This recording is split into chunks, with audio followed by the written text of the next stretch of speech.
오늘 우리에게 주시는 하나님의 말씀은 구약성경 사무엘상 18장의 말씀이 되겠습니다. 구약성경 439쪽 사무엘상 18장 6절부터 8절까지 말씀입니다.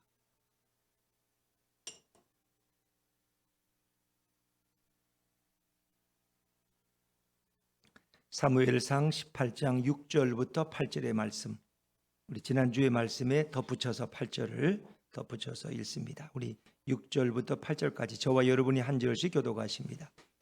무리가 돌아올 때 곧 다윗이 블레셋 사람을 죽이고 돌아올 때에 여인들이 이스라엘 모든 성읍에서 나와서 노래하며 춤추며 소고와 경세를 가지고 왕 사울을 환영하는데 여인들이 뛰놀며 노래하여 이르되 사울이 죽인 자는 천천히요 다윗은 만만히로다 한지라. 같이 읽습니다. 사울이 그 말에 불쾌하여 심히 노하여 이르되 다윗에게는 만만을 돌리고 내게는 천천만 돌리니 그가 더 얻을 것이 나라 말고 무엇이냐 하고. 아멘. 우리 8절을 한 번만 더 읽죠. 시작. 사울이 그 말에 불쾌하여 심히 노하여 이르되 다윗에게는 만만을 돌리고 내게는 천천만 돌리니 그가 더 얻을 것이 나라 말고 무엇이냐 하고. 아멘. 8절 마지막에 나라라는 말이 있죠. 나라라는 말씀에 공표를 치시고 그 말씀을 주목하시면 되겠습니다.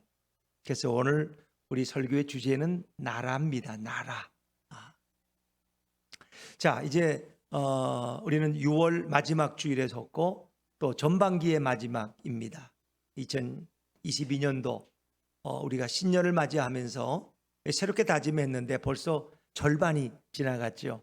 그러나 아직 후반기가 남아 있습니다. 우리 이제 7월부터 시작되는 또 새로운 후반기에는 우리 예수님의 능력을 의지해서 날마다 승리하는 기쁨이 있으면 좋겠습니다.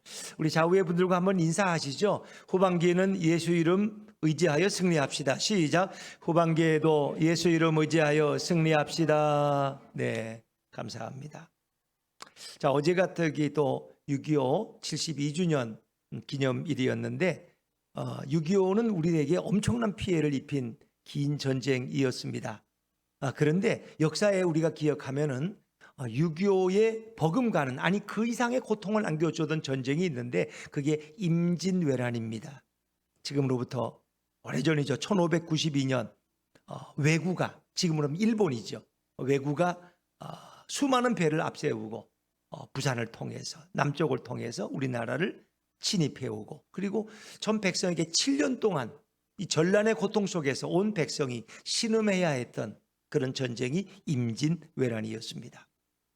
그때 선조 대왕이 나라를 다스렸는데 그는 아예 싸움을 포기하고 2달 만에 전 국토가 왜구의 발굽에 짓밟히고 북으로 살겠다고 도망가던 그런 시절이 있었습니다. 근데 놀랍게도 전라도 해안에서 이순신 장군은 왜구를 격파해서 혁혁한 승리를 거둡니다. 그리고 온 백성들에게 희망을 안겨주게 되죠. 우리 대표적인 한산도 대첩, 또 명량해전, 뭐 이런 것들을 우리가 기억하지 않습니까? 백성들이 볼 때 백성을 버리고 자기만 살겠다고 도망가는 왕은 좀 비겁해 보이고 옹졸해 보입니다. 그런데 자신의 생명을 바쳐서 도저히 게임이 안 되는 아주 적은 수의 군사와 아주 적은 배를 몇 척 가지고 그 수많은 왜구의 배들을 무찌르는 이순신 장군은 과연 영웅이었습니다. 온 백성들의 추앙과 존경을 받기에 넉넉한 인물이었다 하는 것입니다. 당연히 백성들의 마음은 선조 대왕이 아니라 이순신에게로 향하게 됩니다. 이순신이 그런 분이 왕이 돼야 돼, 그런 분이 우리나라의 지도자가 되면 얼마나 좋을까, 아마 이런 마음도 있었을 거예요. 선조 왕의 입장에서 보면 이순신은 백성들의 마음을 빼앗아서 참으로 선조의 나라 조선이 이순신의 나라가 될 수 있다는 그런 불안감을 가질 수 있었다는 것입니다.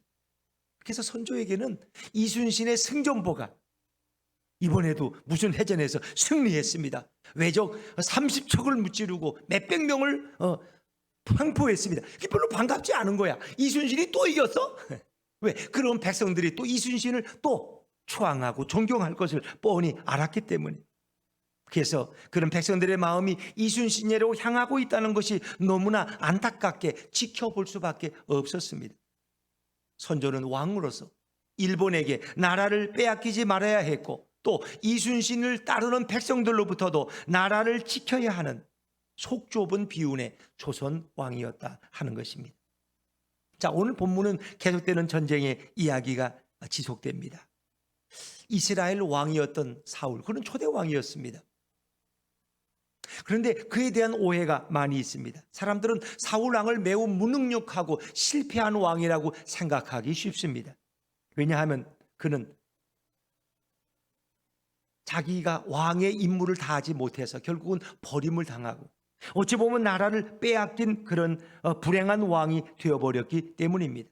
그런데 사실은 사울은 그가 집권 초기에는 혁혁한 승리를 거뒀다는 걸 우리는 기억해야 됩니다. 군사적으로 그는 매우 뛰어나서 아주 볼품없는 무기와 군대를 이끌고 주변의 나라들을 하나하나 정복해 갔습니다.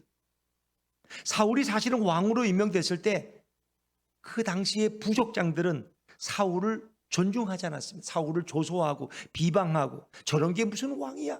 뭐 개나 소나 왕이 되면 야 나도 개가 왕이 되겠다, 이렇게 비협조적이었어요. 이 성경 말씀에 그대로 나오죠. 사무엘상 10장 27절 말씀, 우리 자막에서 한번 읽어볼까요? 시작. 어떤 불량배는 이르되 이 사람이 어떻게 우리를 구원하겠느냐 하고 멸시하여 예물을 바치지 아니하였으나 그는 잠잠하였더라. 그럼 왕으로 존중하지 않았습니다. 그러나 사울 왕은 그럼에도 불구하고 뛰어난 역량을 가지고 있었어요. 대립관계에 있던 부족들을 화합하고, 그리고 큰 승리를 얻고 강력한 왕권 체제를 만듭니다. 1인 체제를. 그래서 이제 부족 중심이 아니라 왕권을 강화시켜서 왕의 말 한마디에 온 백성이 따르도록 그렇게 왕권을 강화하게 되죠. 그래서 그러고 보면 사울 왕은 정치 감각이 매우 뛰어난 왕이었습니다. 이스라엘 여인들이 이제 골리앗을 무찌르고 사울과 다윗이 돌아올 때 그들은 뭐라고 그러셔요? 사울이 죽인 자는 천천히요, 다윗이 죽인 자는 만만이다. 이 노래를 듣는 순간 사울의 머리를 스쳐가는 게 있었어요. 아, 내 나라는 끝나가는구나. 왜?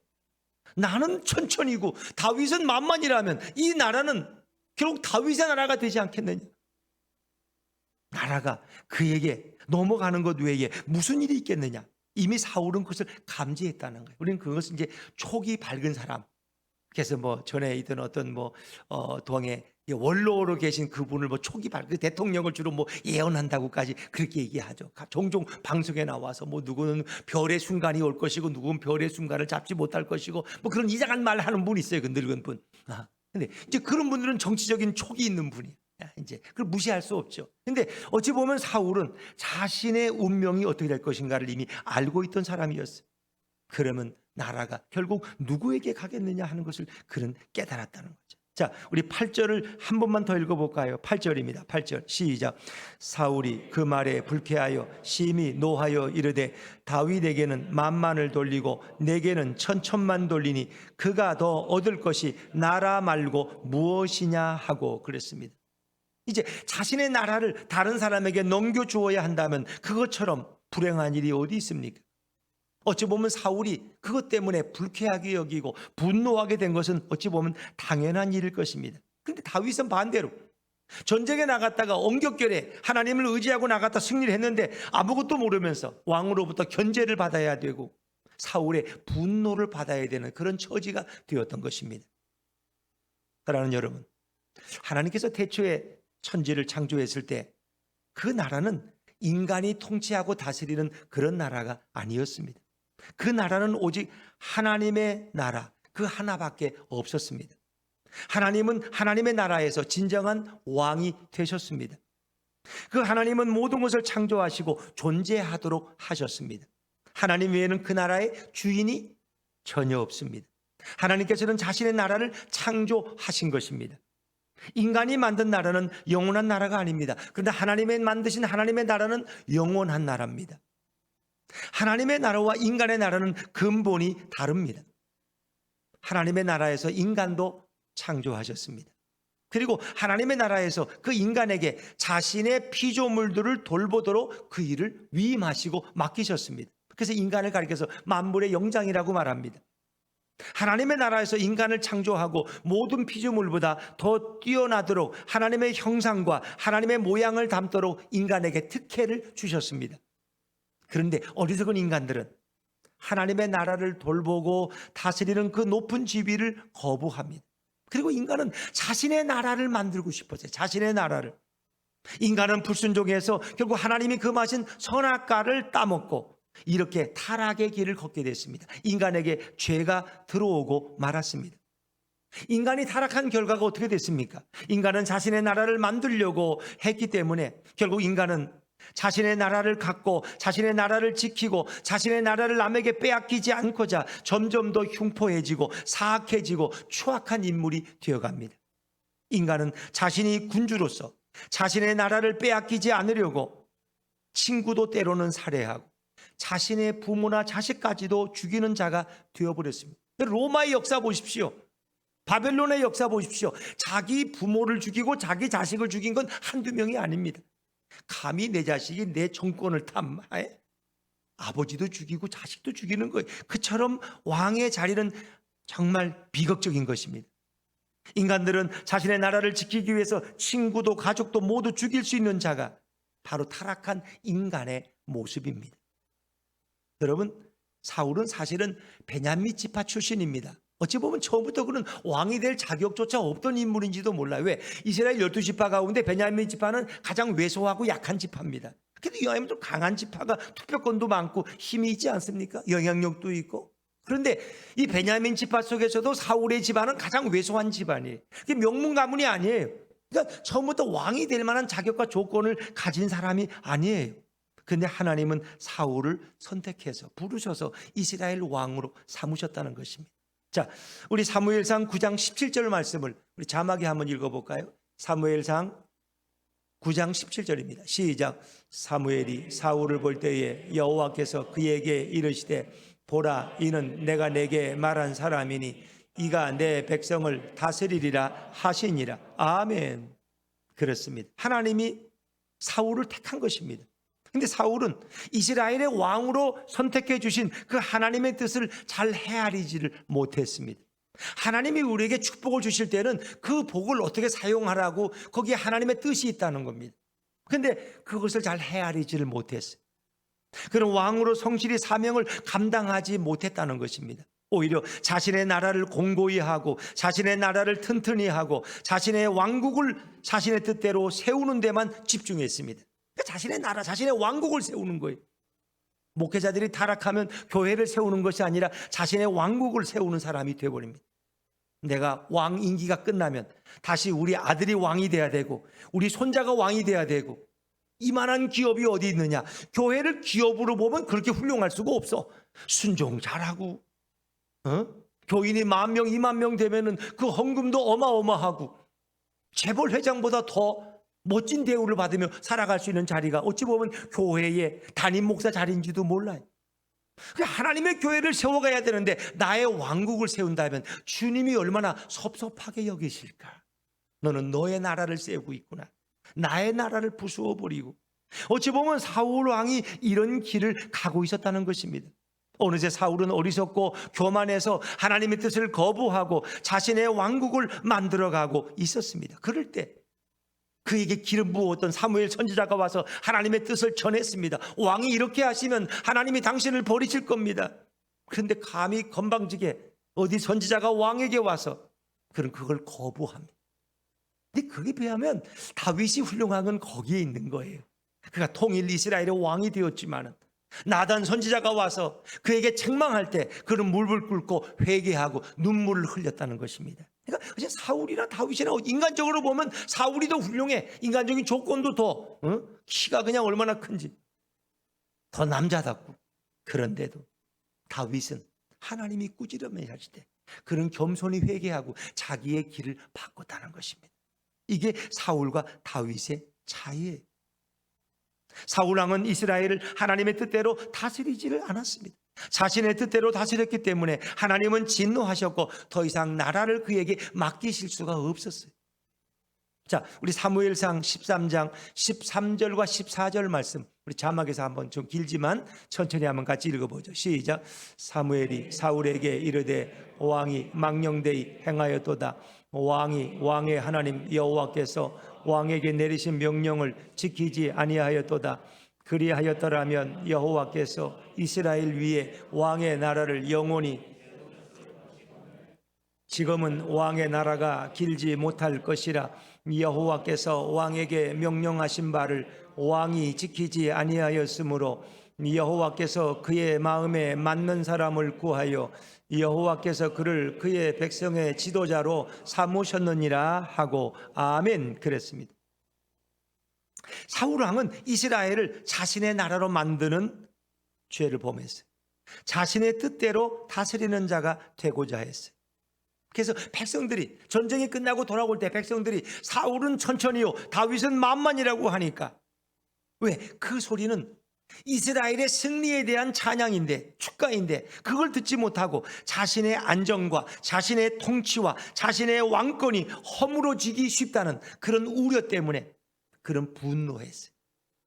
아니, 전쟁에 나갔다 승리하고 돌아오는 왕이 세상에 분노했어, 불쾌하게 여겼어. 여기에 사울의 약점이, 치명적인 약점이 있었다는 것입니다. 반면 다윗은 자신의 나라를 세우기 위해서 목숨을 걸고 골리앗과 싸운 게 아닙니다. 다윗은 하나님의 나라가 쓰러지지 않도록 막기 위해서, 하나님의 나라를 위기에서 구하기 위해서 자신의 목숨을 돌보지 않고, 어린 다윗이, 전쟁의 경험도 없는 그가 물맷돌 몇 개를 가지고 감히 적장인 골리앗과 맞섰고 승리했던 것입니다. 여러분, 이스라엘 나라를 빼앗거나 다스리고 싶어서 다윗이 그렇게 한 것이 아닙니다. 형들은 막 다윗을 비난해. 너가 건방지게 어디 전쟁터에 와서 네가 나서냐 이놈아, 너가 이름 좀 내보려고 하는 거지. 다윗을 막 비난해. 다윗은 그게 아니야. 저 할례받지 못한 저 블레셋 사람들이 어떻게 하나님의 군대를 모독하고 하나님을 모욕한, 내가 견딜 수가 없다. 정의의 분노감 때문에. 그건 하나님을 믿고 돌팔매 그 몇 개 하나를 가지고, 지팡이 하나 들고, 돌팔매는 이제 5개인가요? 그 들고 나가서 결국은 적장을 무찌르게 되는 것입니다. 그의 순수한 마음은 오직 하나님의 나라를 든든하게 하고 하나님의 나라를 위험에서 건져내기 위한 일념이었다는 것입니다. 오늘 다윗이 누구를 가리키는지 아세요? 이 땅에 오셔서 하나님의 나라를 세워가시는 예수님을 가리키는 줄로 믿습니다. 바로 예수님이 이 땅에 오셔서 하나님의 나라를 세우기 시작하셨어요. 누가복음 4장 43절 말씀 자막에서 읽어볼까요? 시작. 예수께서 이르시되 내가 다른 동네들에서도 하나님의 나라 복음을 전하여야 하리니 나는 이 일을 위해 보내심을 받았노라 하시고 아멘. 하나님 나라 복음, 하나님 나라를 세우기 위해 오셨고 하나님 나라의 복음을 전하기 위해서 우리 주님은 오셨습니다. 예수님은 사울과 근본적으로 달랐습니다. 사울은 하나님이 주신 이스라엘 나라를 자신의 나라로 만들기를 원했습니다. 하나님의 사람이었던 다윗이 이스라엘을 위기에서 건졌을 때 그것을 기뻐하고 즐거워하고 그를 격려하지는커녕 오히려 자신의 나라가 다윗에게 뺏길 것을 고민하고 심히 분노했던 자가 바로 속이 깊지 못한 사울 왕이었어요. 그러나 예수님은 하나님의 나라를 세우고 하나님의 나라를 전하기 위해서 이 땅에 오셨습니다. 하나님의 나라는 곧 예수님이 다스리는 나라가 됩니다. 예수님의 신성은 하나님의 신성과 동등하십니다. 예수님은 하나님 나라의 왕위에 앉아서 하나님의 나라를 영원히 다스리시는 유일한 분인 것을 믿으시기를 바랍니다. 예수님의 신성은 하나님과 신성이 동등하십니다. 하나님 나라의 주인은 바로 예수님인 것을 믿으시기를 바랍니다. 예수님은 하나님 나라 곧 자신의 나라를 다스릴 유일한 왕이시고 영원한 왕이셨습니다. 예수님이 태어날 때 어머니 마리아에게 천사가 와서 뭐라고 예언했는지 들어보세요. 누가복음 1장 31절부터 33절까지 자막에서 같이 읽습니다. 시작. 보라, 내가 잉태하여 아들을 낳으리니 그 이름을 예수라 하라.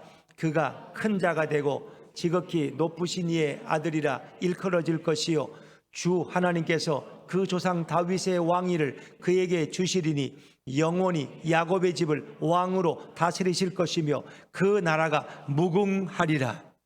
무궁한 나라는 하나님 나라밖에 없어. 예수님 나라밖에 없어. 바로 예수님은 하나님의 나라를 통치하실 왕 중의 왕으로, 만왕의 왕으로 이 땅에 오셨다는 것입니다.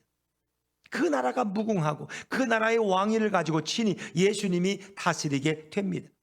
예수님이 다스리는 나라는 인간의 나라처럼 포악하지도 않고 뇌물을 받거나 판결을 굳게 하는 그런 나라가 아닙니다. 공평과 사랑과 정의가, 평화가 강수같이 흐르는 그런 영원히 넘치는 나라인 것입니다. 예수님의 신성은 곧 하나님의 나라를 다스리는 유일한 만왕의 왕이십니다. 만왕의 왕이란 표현은 오직 신약에서 예수님께만 사용되는 줄로 믿습니다. 다른 분에게 만왕의 왕이란 표현은 어울리지 않습니다. 오직 예수님께만 합당한 표현입니다. 예수님은 하나님의 나라를 세우기 위해서 이 땅에 오셔서 하나님 나라의 능력을 보여주셨어요. 그래서 뭘 어떻게? 세례 요한이 와서 당신이 이 땅에 오신 그리스도입니까? 메시아가 맞습니까? 하고 세례 요한이 제자를 보내서 물었어. 예수님이 뭐라 그랬어요? 너희가 본대로 말하라.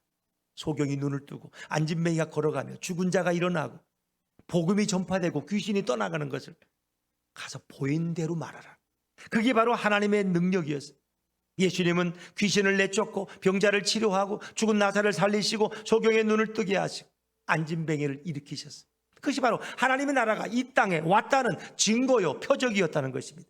그래서 예수님이 요한복음의 첫 번째 표적을 행하셨는데 갈릴리 가나에서 물로 포도주를 만드시고, 두 번째 표적은 왕의 아들의 신하의 아들의 병을 고치신 거예요.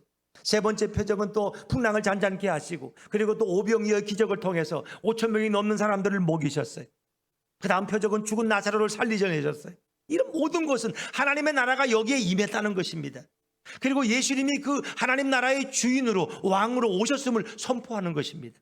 그래서 예수님은 자신을 나는 세상의 빛이다, 나는 세상의 선한 목자다, 나는 생명의 빵이다, 자신을 이렇게 여러 가지로 표현하고 있다. 나는 길이요 진리요 생명이다.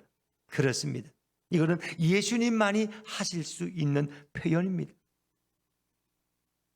사랑하는 여러분, 그런데 이렇게 예수님께서 복음을 증거하실 때 유대 장로들과 바리새인들과 율법사들은 색안경을 끼고 예수님을 바라보았어요. 우리도 뭔가 색안경을 끼고 보면 그 사람이 좀 이상한 색깔로 보이잖아요.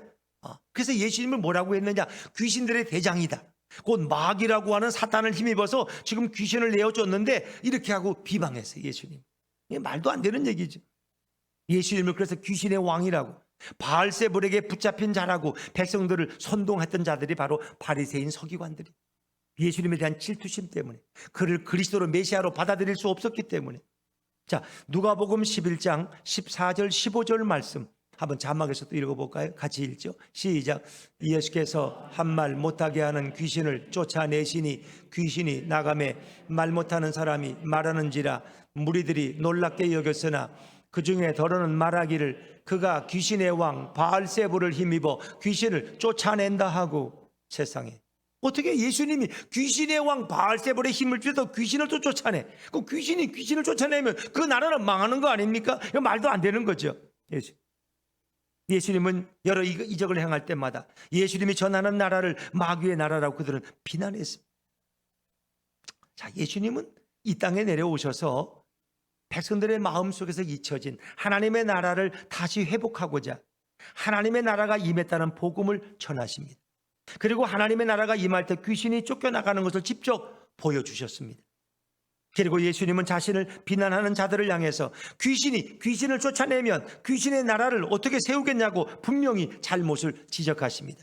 그들의 비판은 전혀 납득할 수 없는, 논리가 없는 비판이었습니다. 예수님이 비록 인간으로 오셨지만 하나님의 손을 힘입어서 귀신을 쫓아낸다면 하나님의 나라가 이미 너희에게 임하였다고 예수님은 선포하십니다. 자, 우리 예수님의 항변 누가복음 11장 18절부터 20절까지 말씀, 우리 좀 길지만 자막에서 한번 천천히 읽어보시죠. 시작. 너희 말이 내가 바알세불을 힘입어 귀신을 쫓아낸다 하니 만일 사단이 스스로 분쟁하면 그의 나라가 어떻게 쓰겠느냐? 내가 바알세불을 힘입어 귀신을 쫓아내면 너희 아들들은 누구를 힘입어 쫓아내느냐? 그러므로 그들이 너희 재판관이 되리라. 그러나 내가 만일 하나님의 손을 힘입어 하나님의 나라가 이미 너희에게 임하였느니라. 아멘. 그렇습니다. 그렇게 귀신을 쫓아내고 기적을 일으키고 표적을 행하는 그 가운데 이미 하나님의 나라가 임한 강력한 표징이 된 것입니다. 하나님의 나라는 예수님께서 남의 나라가 아니라 바로 자신의 나라라고 선포하시는 겁니다. 예수님이 통치하시는 나라는 곧 하나님의 나라입니다. 예수님이 만왕의 왕이신 것을 믿으시기를 바랍니다. 예수님이 다스리는 나라가 곧 하나님의 나라입니다. 예수님이 오심으로 인하여 하나님의 나라는 이곳에 임한 것으로 믿습니다. 예수님이 오심으로 하나님의 나라가 이곳에 임했고 지금 완성되어 가고 있습니다. 언제 완성되어지느냐? 예수님이 다시 우리를 데리러 재림하실 때 그때 하나님의 나라는 완성되어질 것입니다. 지금 진행형입니다. 인간이 나라를 세우면 인간의 나라가 됩니다. 그러나 예수님이 세운 나라는 하나님의 나라입니다. 인간의 나라는 인간이 다스리기 때문에 강력한 왕들은 거의 모두가 폭군에 속했습니다. 인간의 왕들은 대부분 무섭게 통치하고 잔인하게 정치합니다. 엄한 법률을 만들어 사람들을 구속합니다. 그러나 예수님은 만왕의 왕으로서 그의 나라는 자비와 긍휼이 강처럼 흐르고 어떤 폭력과 불공평이 없는 그런 나라입니다. 예수님이 세운 하나님의 나라는 인간의 나라처럼 짧지 않은 영원한 나라입니다. 그리고 유일한 나라입니다. 하나님의 나라는 영생과 평안과 기쁨과 희락이 넘치는 바로 천국을 가리키는 것입니다. 하나님의 나라는 아픈 것도 없습니다. 슬픔도 없습니다. 다시 이별하는 것도 없습니다. 오직 행복과 영원함만이 존재하는 것입니다. 다윗은 자신의 나라를 세우기 위해서 전쟁터에 나가 그렇게 목숨을 걸고 싸운 게 아닙니다. 반면 사울은 하나님께서 주신 나라를 자신의 개인 소유화해서 자기의 나라로 삼았습니다. 사울은 자신의 나라를 빼앗기는 것에 대해서 매우 흥분했고 매우 분노했습니다. 백성들은 그걸 이해를 못했어요. 아니 저렇게 훌륭한 다윗을 왜 이렇게 사울 왕은 미워하지? 우리 나라를 위기에서 건져낸 사람인데. 오해할 수밖에 없는 거예요. 그러나 다윗은 이스라엘이 하나님의 나라임을 잘 알고 있었어요. 이스라엘의 진정한 주권자는 다윗 자신이 아니라 바로 하나님임을 정확히 알고 있었습니다. 하나님께서 자신을 이스라엘의 주권자로 임명해 주셨기 때문에 다윗은 하나님 앞에서 자신을 왕이라고 호칭하지 않고 단지 종이라고 칭합니다. 나는 하나님의 종입니다. 내 위에 또 다른 왕이 계시다는 겁니다. 다윗은 항상 자신 위에 진정한 주권자이시고 통치자이신 하나님을 정확히 이해하고 있었습니다. 하나님은 이런 다윗을 매우 기뻐하셨어요. 진정한 왕이신 예수 그리스도가 만국을 통치할 것을 다윗에게 알려주셨습니다. 다윗은 왕이면서도 그런 시인이었고 선지자였습니다. 시편을 통하여 예수님에 대한 것을 미리 시적으로 수없이 예언했습니다. 다윗은 그래서 예수님에 대한 예언과 예수님에 대한 모형으로서 하나님의 나라에서 가장 빛나는 자가 되었습니다.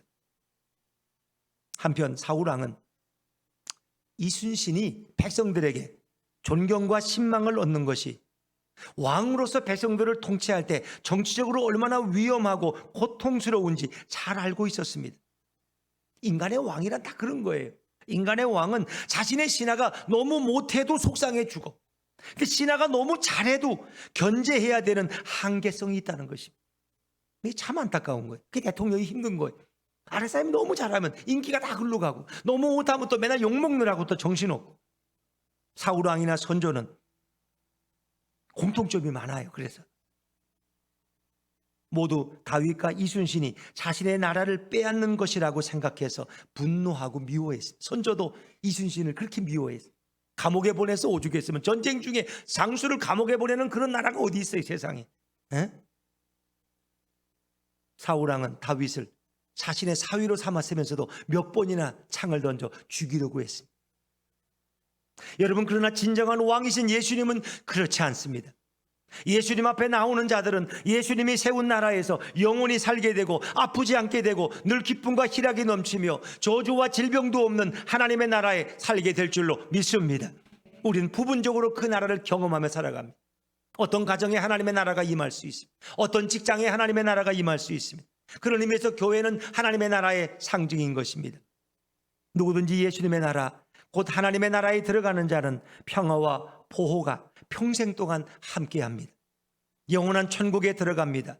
그러나 예수님이 세우신 하나님의 나라를 거부하는 자는 영원한 지옥으로 떨어지게 됩니다. 사랑하는 여러분, 성도는 인생을 살면서 자신의 나라를 이루기 위해서 사는 자가 아닙니다. 성도는 예수님의 나라, 곧 하나님의 나라를 위해서 살아야 할 줄로 믿습니다. 성도는 타락한 아담처럼 자신의 나라를 만들기 위해서 죄악을 짓는 자로 남은 인생을 살아가면 안 됩니다. 성도는 하나님의 나라를 위해서 자신의 인생을 헌신하는 자가 되어야 됩니다. 예수님은 하나님의 나라를 위해서 높고 빛나는 보좌를 버리고 이 천박한 땅에 오셨습니다. 예수님은 하나님의 나라를 세우기 위해서 자신의 생명까지도 버리셨습니다. 예수님은 하나님 나라의 백성들, 곧 이 땅에 선택된 성도들을 위해서 대신 그들의 죄를 다 짊어지시고 십자가에서 고난당하시며 대신 죽으셨습니다. 그리고 인간들에게 진정한 죄에서의 해방과 진정한 자유와 구원을 주신 분이 바로 우리 예수님이세요. 우리들을 하나님의 나라로 모든 길을 다 열어놓으신 분이 바로 예수님이. 아무든지 나를 통하지 않고는 아버지께로 올 자가 없다. 그래서 나는 길이요 진리요 생명이다. 주님 말씀하셨어요. 주님은 수고하고 무거운 짐진 자들아 다 내게로 오라. 내가 천국에서 너희를 쉬게 하겠다고, 내 품에서 쉬게 하겠다고 우리를 오늘도 부르고 계십니다. 이제 성도들이 살고 있는 현재 세상에서, 세상은 자신들의 나라를 사랑하지만 이 세상의 나라는 영원하지 않습니다. 성도는 세상 어디서 살든지 늘 하나님 나라의 백성인 것을 우리는 기억해야 됩니다. 우리 예수님께서도 이스라엘 나라를 무척 사랑하셨지만 가장 근본이 되는 하나님의 나라를 위해서 사셨습니다. 만약 예수님이 이스라엘을 구원하는 것을 자신의 목적으로 알았다면 그 예수님 이후에 이스라엘이 망해가지고 2000년 동안 저 세계로 흩어져서 이렇게 유랑처럼 떠돌고 다니잖아요. 그러다 나중에 이제 시오니즘 운동을 통해서 1950년 이스라엘을 회복하지만 그 긴 역사 동안 유대인들이 당한 고난은 이루 말할 수가 없어요. 예수님이 진정 이루고자 하는 나라는 하나님의 나라였고 천국이었다는 거예요. 지상의 나라가 아니었어요. 근데 유대인들은 그 지상의 나라가 영원할 줄 알았어요. 여러분, 지상의 나라는 영원하지 않습니다. 원자폭탄 터지면 여러분이 가진 거 하루아침에 다 날아간다는 거 아세요? 여러분, 우린 늘 위험하지만 너무나 태평하게, 너무나 편안하게 살고 있기 때문에 별로 의식을 안 해서 그렇지, 내가 누리고 소유하는 것들은 아주 안전한 것이 아닙니다. 언제든지 없어질 수 있는 것들이고 언제든지 사라질 수 있는, 내 생명조차도 마찬가지. 그래서 우리는 모든 것을 주님께 위탁하고 주님께 맡기고 우리는 하루하루를 살아가는 것입니다. 예수님은 이스라엘 나라도 사랑하셨지만 하나님의 나라를 위해서 자신의 목숨을 버리셨습니다. 성도는 이 세상에 우리가 존재하는 한 우리는 대한민국 국민으로 애국자가 되고 대한민국을 사랑해야 됩니다. 그러나 더 근본적인 위에 있는 하나님의 나라를 바라보고 하나님의 나라를 위해서 사는 자가 되어야 할 줄로 믿습니다. 골로새에 보니까 너희는 위의 것을 바라봐라. 성도는 자신의 꿈과 자신의 비전과 자신의 나라를 이루기 위해 사는 자가 결코 아닙니다. 성도는 바로 하나님의 나라를 위해서, 하나님의 나라의 만왕의 왕이신 예수님을 위해서 성도는 남은 인생을 살아야 할 줄로 믿습니다.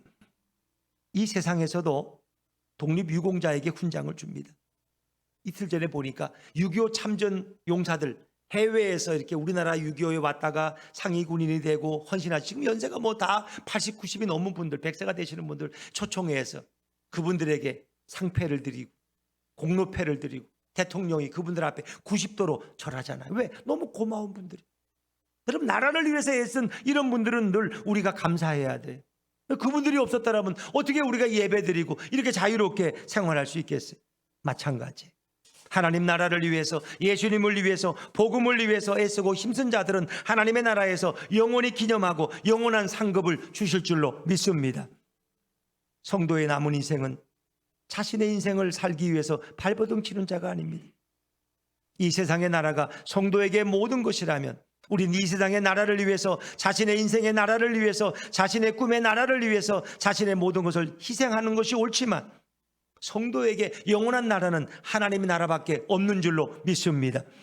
이제는 하나님 나라를 위해서, 만왕의 왕이신 예수님을 위해서 자신의 삶과 자신의 시간과 자신의 능력을 바쳐서 성도가 어디서 무엇을 하든지 예수님과 동행한다면 예수님도 그런 성도와 동행하십니다.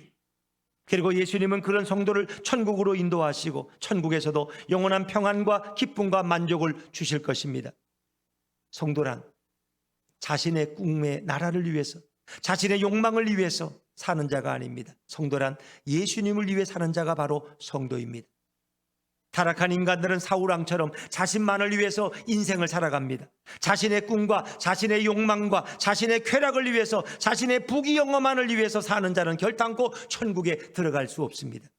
그러나 예수님의 이름을 높이고 예수님의 복음을 전하고 예수님을 사랑하는 자들은 그 어떤 죄와 허물이 있다고 할지라도 예수님의 나라에서 다 용서함을 받고 예수님과 더불어 영원히 복되게 살게 될 줄로 믿습니다.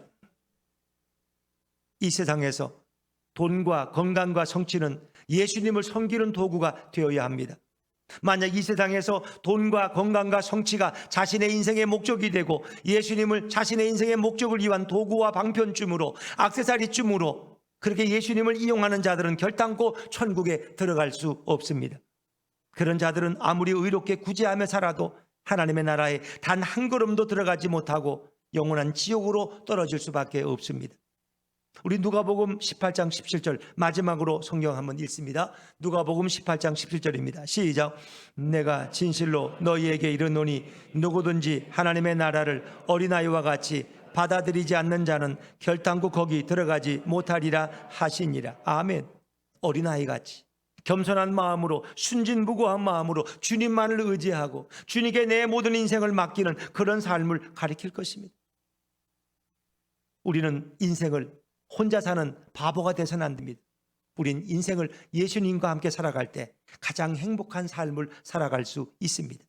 예수님이 우리를 때때로 도우시고 예수님의 은혜를 때때로 받으면서 어디를 가든지 형통한 인생이 되도록 우리 예수님이 도우실 줄로 믿습니다. 예수님은 당신의 나라에 들어온 모든 자들을 능히 그렇게 해줄 수 있는 능력의 구원자이시고 만왕의 왕이십니다. 그러나 자신을 위해 사는 자는 가장 불행한 자입니다. 반대로 어린아이처럼 하나님의 나라를 위해 사는 자는 누구든지 영원한 천국에 들어가고 천국의 주인공이 될 수 있습니다. 우리 예수분교회 성도님들은 자신의 나라를 위해 사는 자가 아니라 하나님의 나라, 예수님의 나라, 그 복음을 위해서 자신을 드리고 헌신하는 하나님의 백성들 되시기를 주의 이름으로 축원합니다. 축원합니다. 다 같이 일어나셔서 우리 꽃들도 함께 찬양하시겠습니다.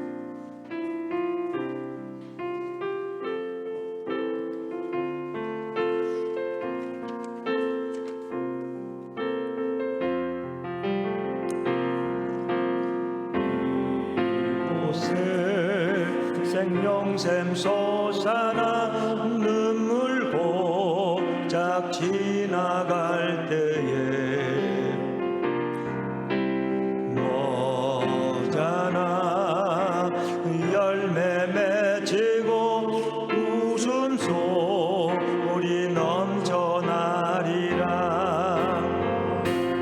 꽃들도 구름도 바람도 넓은 바다도 찬양하라 찬양하라 예수를. 하늘을 울리며 노래해 나의 영혼아. 은혜의 주 은혜의 주 은혜의 주. 그날에 하늘이 열리고 모든 이가 보게 되리라. 마침내 꽃들이 피고 영광의 주가 오시리라. 꽃들도 구름도 바람도 넓은 바다도 찬양하라 찬양하라 예수를. 하늘을 울리며 노래해 나의 영혼아. 은혜의 주 은혜의 주 은혜의 주. 이곳에 생명샘 솟아나 이곳에 영샘 솟아나 눈물 벅짝 지나갈 때에 머자나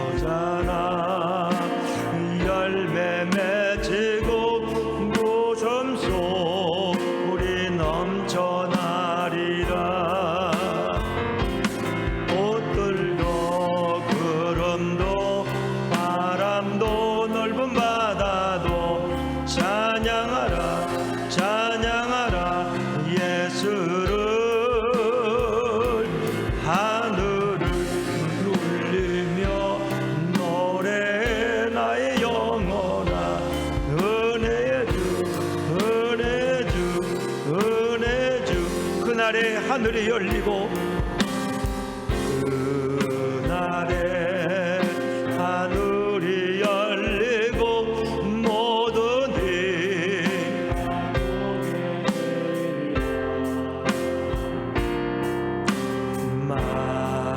마침내 꽃들이 피고 영광